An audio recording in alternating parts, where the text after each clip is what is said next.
আরও একটি নতুন ভিডিওতে সবাইকে স্বাগতম। আসসালামু আলাইকুম।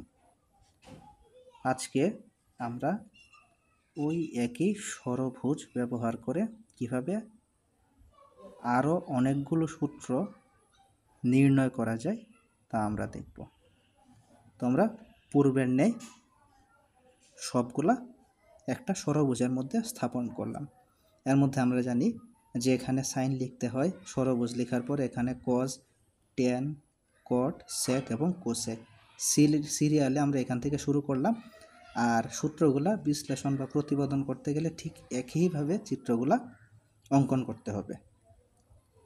তো দেখা যাক কীভাবে সূত্রগুলা নির্ণয় করা যায়। তো এই সূত্রগুলা নির্ণয় করার জন্য আমি অন্য সূত্রগুলোর থেকে একটু ব্যতিক্রম করলাম। এখানে স্কয়ার অ্যাড করে দিলাম। সবগুলা সেম, শুধুমাত্র আমি এখানে একটা স্কয়ার সংযুক্ত করলাম। এখন আমি কিছু সংকেত দিয়ে দিলাম। একটা সংকেত সাইন কজ হয়ে তারপর 1-এর কাছে আসলো। একটা সংকেত 1 থেকে বের হলো, 10-এ গিয়ে ঢুকলো, সেকে গেল। আর একটা সংকেত দিলাম 1 থেকে কটে তারপরে কোসেকে গেল। তো এই ডিরেকশনটা মনে রাখতে হবে। প্রথমত সাইন থেকে শুরু হয়ে কজ ঘুরে 1 পর্যন্ত, তারপরে 1 থেকে এক হাতের মতো আমরা দুইটা হাত কল্পনা করতে পারি এখানে, যে প্রথম সংকেতটা মাথার উপর দিয়ে আর বাকি দুইটা সংকেত দুই হাতের মতো, একটা এই দিকে ঘুরেছে আর একটা এই দিকে। তো এইভাবে প্রথমত চিত্রটা আমরা অঙ্কন করে নিলাম। এটাও মনে রাখা তেমন জটিল কিছু না, কয়েকবার একটু লক্ষ্য রাখলেই বোঝা যাবে। একটা সংকেত এখান থেকে এই পর্যন্ত, আরেকটা সংকেত এই দিকে, আরেকটা সংকেত এই দিকে। তো শুরু করা যাক। প্রথমত sine square plus cos square equal 1।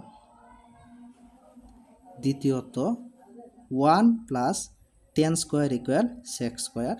তৃতীয়ত 1 plus cot square equal cosec square.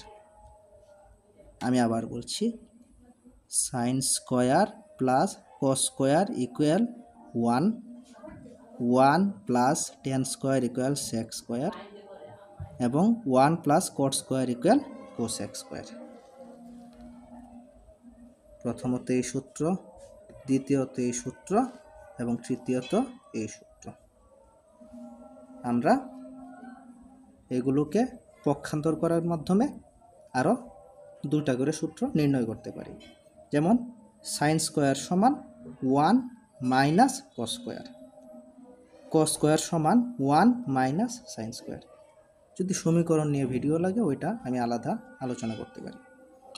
তারপরে আবার cot square equal cosec square minus 1, cosec square minus cot square equal 1। আবার এখান থেকে tan square minus sec square tan square equal sec square minus 1 এবং sec square minus tan square equal 1। তো এইভাবে আমরা আরও 9টা সূত্র নির্ণয় করতে পারি। 3টা হচ্ছে বেসিক। এই 3টা সূত্র নির্ণয় করতে পারলে বাকিগুলো আমরা সমীকরণের মাধ্যমে খুব সহজে নির্ণয় করতে পারি। তো আমরা প্রথম পার্টে দেখেছিলাম কতগুলা সূত্র নির্ণয় করা যায়, দ্বিতীয় পার্টে কতগুলা সূত্র, এবং আজকে আমরা কতগুলা সূত্র দেখলাম। তো এভাবে যদি আমরা সূত্রগুলো মনে রাখি, আশা করি আমাদের সূত্র মুখস্থের প্রয়োজন নাই। শুধুমাত্র একটা ষড়ভুজ ব্যবহার করে আমরা এভাবে ত্রিকোণমিতিক সূত্রগুলো খুব সহজেই মনে রাখতে পারি। ধন্যবাদ সবাইকে।